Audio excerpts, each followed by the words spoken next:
देश में लोकसभा चुनाव की तैयारियां जोरों पर हैं और राजनीतिक दल अपने अपने तरीके से हर धर्म जाति वर्ग के वोटरों को साधने का अभियान चला रहे हैं। सबसे बड़े सत्ताधारी दल भाजपा ने अयोध्या के जरिए बड़ा सियासी प्लान तैयार किया है और काफी पहले देश की राजनीति को साधना भी शुरू कर दिया है। अयोध्या में सबसे बड़े धार्मिक आयोजन के साथ भाजपा ने चुनावी शंखनाद कर दिया है। घर घर पूजित अक्षत पहुंचाकर आरएसएस के कार्यकर्ता हिंदुत्व को धार दे रहे हैं, तो वहीं अयोध्या में होने वाले प्रतिष्ठा महोत्सव में अलग अलग जाति वर्ग के लोगों को शामिल करके भाजपा देश में हर वर्ग के साथ घुलने मिलने का प्रयास कर रही है। भाजपा का दलित वर्ग पर बड़ा फोकस है। प्राण प्रतिष्ठा समारोह के जरिए ही भाजपा और आरएसएस ने दलितों और पिछड़ों को साधने की तैयारी की है। महर्षि वाल्मीकि, माता शबरी और निषाद राज के जरिए बड़ा पॉलिटिकल संदेश देने की कोशिश कर रही है। अयोध्या एयरपोर्ट का नाम महर्षि वाल्मीकि के नाम पर रखकर भाजपा ने पहले ही बड़ा सियासी दांव खेल दिया है। अब 22 जनवरी को दलित और पिछड़े वर्ग की बस्तियों में बड़े धार्मिक आयोजन की तैयारी है।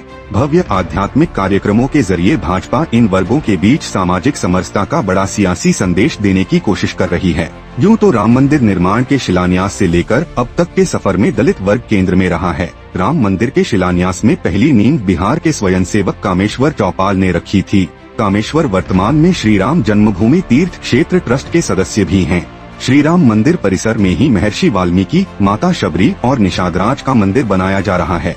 इतना ही नहीं, केंद्र सरकार ने अयोध्या स्थित अंतर्राष्ट्रीय हवाई अड्डे का नाम भी महर्षि वाल्मीकि के नाम पर रखकर नया आयाम गढ़ दिया है। आरएसएस ने सभी दलित और वाल्मीकि बस्तियों में प्राण प्रतिष्ठा समारोह को भव्य बनाने की तैयारी की है। सबके राम के संकल्प को साकार करने के लिए मंदिरों में जैन, बौद्ध, पारसी, हिंदू, सिख सभी मत व संप्रदाय के लोगों को जोड़ा जा रहा है। खासतौर पर प्राण प्रतिष्ठा के दिन शाम को मंदिरों में पूजा आरती दलित व्यक्ति से कराने की योजना है। आरएसएस के एक पदाधिकारी ने बताया कि दलितों और पिछड़ों को बताया जा रहा है कि महर्षि वाल्मीकि के नाम पर एयरपोर्ट का नाम रखकर केंद्र सरकार ने बड़ा संदेश दिया है। बस्तियों में यह भी बताया जा रहा है कि राम को जनवरी से जनवरी के बीच पहुंचाने में महर्षि वाल्मीकि की रचित रामायण की ही सबसे बड़ी भूमिका है। वहीं पिछड़ों को बताया जा रहा है कि निषादराज केवट ने ही भगवान राम को नदी पार कराई थी। भगवान भी लंका विजय के बाद सबसे पहले केवट के यहाँ ही गए थे। सामाजिक समरसता विभाग के पदाधिकारी बताते हैं कि घर घर अक्षत वितरण के दौरान अवध प्रांत में वाल्मीकि बस्तियों में ऐसे भी कई उदाहरण सामने आए जहाँ श्री राम की तस्वीर पहली बार उनके घर पहुँची। अम्बेडकर नगर के एक गाँव में वाल्मीकि समाज के घर जब टोली अक्षत वितरण करने पहुँची तो परिवारजनों ने कहा, पहली बार राम जी की तस्वीर उनके घर आ रही है। परिवार ने स्नान कर तस्वीर ली और निमंत्रण स्वीकार करते हुए परिवार भावुक भी हो उठा। मायावती के दलित वोट बैंक में सेंध लगाने के लिए भाजपा काफी समय से प्रयास कर रही है। अब अयोध्या में प्राण प्रतिष्ठा के जरिए भाजपा इस प्लान को कैश कराने की तैयारी में है।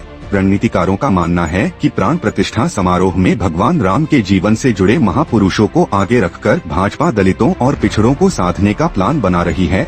आने वाले लोकसभा चुनाव में यह रणनीति भाजपा के चुनावी नतीजों पर बड़ा असर डालने वाली है।